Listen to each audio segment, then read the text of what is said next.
IPL 18-ാം സീസണിൽ Lucknow super giants നായകൻ ഋഷഭ് പന്ത് ബാറ്റിംഗിൽ വീണ്ടും പരാജയമായി മാറുന്ന ഒരു കാഴ്ചയാണ് ഇപ്പോൾ വീണ്ടും കാണുന്നത്. പഞ്ചാബിനെതിരായ മത്സരത്തിൽ കൂടി താരം പരാജയപ്പെട്ടതോടുകൂടി ലക്നൗ ടീം ക്യാമ്പിൽ നിന്നും ഋഷഭ് പന്തുമായി ബന്ധപ്പെട്ട വിമർശനങ്ങൾ ഉയരുന്നുണ്ട് എന്നുള്ള അപ്ഡേറ്റുകളാണ് പുതിയ റിപ്പോർട്ടുകളിൽ കാണുന്നത്. ഈ വിവരങ്ങളാണ് വീഡിയോയിലൂടെ നിങ്ങളുമായി പങ്കുവയ്ക്കുന്നത്. വീഡിയോയിലേക്ക് കടക്കും മുൻപ് ആദ്യമായാണ് നിങ്ങൾ ഈ ചാനൽ കാണുന്നതെങ്കിൽ ഏറ്റവും പുതിയ ക്രിക്കറ്റ് അപ്ഡേറ്റുകൾക്കായി ചാനൽ ഇപ്പോൾ തന്നെ മറക്കാതെ സബ്സ്ക്രൈബ് ചെയ്തു വെച്ചേക്കുക. തുടർച്ചയായ മൂന്നാം മത്സരത്തിലാണ് ഇപ്പോൾ ഋഷഭ് പന്ത് ഫോമില്ലാതെ മടങ്ങുന്നത്. പഞ്ചാബ് കിങ്സിനെതിരായ ഇന്നലത്തെ മത്സരത്തിൽ ഗ്ലെൻ മാക്സ്വെല്ലിന്റെ പന്തിൽ യുസ്വേന്ദ്ര ചഹൽ പിടിച്ചായിരുന്നു ഋഷഭ് പന്ത് പുറത്തായത്. 5 പന്തുകൾ മാത്രം നേരിട്ട ഋഷഭ് പന്ത് 2 റൺസ് മാത്രമാണ് നേടിയത്. ഈ സീസണിലെ 3 മത്സരങ്ങളിൽ നിന്നും 17 റൺസാണ് ഋഷഭ് പന്തിന്റെ സമ്പാദ്യം. മെഗാ താരലേലത്തിൽ 27 കോടി രൂപ മുടക്കിയാണ് ലക്നൗ സൂപ്പർ ജയൻസ് ഋഷഭ് പന്തിനെ ടീമിലെടുത്തത്.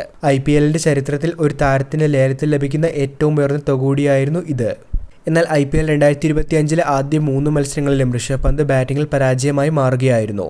ഡൽഹി ക്യാപിറ്റൽസിനെതിരെ സീസണിലെ ആദ്യ മത്സരത്തിൽ 6 പന്തുകളിൽ ക്രീസിൽ നിന്ന് ഋഷഭ് പന്ത് 0-ൽ മടങ്ങുകയായിരുന്നു. അന്ന് സ്പിന്നർ കുൽദീപ് യാദവിനായിരുന്നു ഋഷഭിന്റെ വിക്കറ്റ്. സൺറൈസേഴ്സ് ഹൈദരാബാദിനെതിരായ അടുത്ത മത്സരത്തിൽ 2 അക്കം കാണാനായെങ്കിലും വ്യക്തിഗത സ്കോർ 15 പന്തുകളിൽ നിന്ന് 15 റൺസിൽ ഒതുങ്ങുകയായിരുന്നു. ഹർഷൽ പട്ടേലിന്റെ പന്തിൽ അന്ന് ഋഷഭ് പന്ത് പുറത്തായി. ഇതിന് പിന്നാലെയാണ് 3-ാം മത്സരത്തിൽ പഞ്ചാബ് കിങ്സിനെതിരെയും ഋഷഭ് പന്ത് ചെറിയ സ്കോറിൽ മടങ്ങിയത്. ഋഷഭ് പന്തിന്റെ പ്രകടനത്തിൽ ആശങ്കയുണ്ടെന്നുള്ള റിപ്പോർട്ടുകളാണ് ലക്നൗ ടീം ക്യാമ്പിൽ നിന്നും പുറത്തുവരുന്ന റിപ്പോർട്ടുകളിൽ പറയുന്നത്. നായകൻ എന്ന നിലയിലും ഋഷഭ് പന്തിന് തിളങ്ങാനായി സാധിക്കുന്നില്ല എന്നുള്ള റിപ്പോർട്ടുകൾ കാണുമ്പോൾ വരുന്ന മത്സരങ്ങളിൽ താരം ഫോം ഔട്ടിലേക്ക് നീങ്ങുകയാണെങ്കിൽ തീർച്ചയായിട്ടും ലക്നൗ സൂപ്പർ ജയൻസ് ക്യാമ്പിൽ നിന്നും വലിയൊരു വാർത്തയ്ക്ക് തന്നെ സാധ്യതയുണ്ടെന്നുള്ള റിപ്പോർട്ടുകളും കാണുന്നുണ്ട്.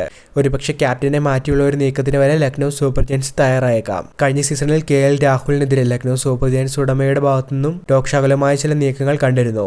ചില മത്സരങ്ങൾ തോറ്റതിന് പിന്നാലെ KL രാഹുലിനോട് ചൂടാകുന്ന ലക്നൗ സൂപ്പർ ജയൻസ് ഉടമയുടെ വീഡിയോ ഉൾപ്പെടെ കഴിഞ്ഞ സീസണിൽ സോഷ്യൽ മീഡിയയിൽ വൈറലായിരുന്നു. സമാന സാഹചര്യത്തിൽ ഋഷഭ് പന്ത് ലക്നൗ സൂപ്പർ ജയൻസ് നായകൻ മോശം ഫോമിലേക്ക് നീങ്ങുന്നത് തീർച്ചയായിട്ടും ടീമിൽ ചർച്ചയ്ക്കിടയാക്കുന്ന ഒരു കാര്യമായി മാറിയിട്ടുണ്ട്. വീഡിയോ അവസാനിക്കുന്നു. പുതിയ ക്രിക്കറ്റ് അപ്ഡേറ്റുകൾക്കായി ചാനൽ ഇപ്പോൾ തന്നെ മറക്കാതെ സബ്സ്ക്രൈബ് ചെയ്തു വെച്ചേക്കുക.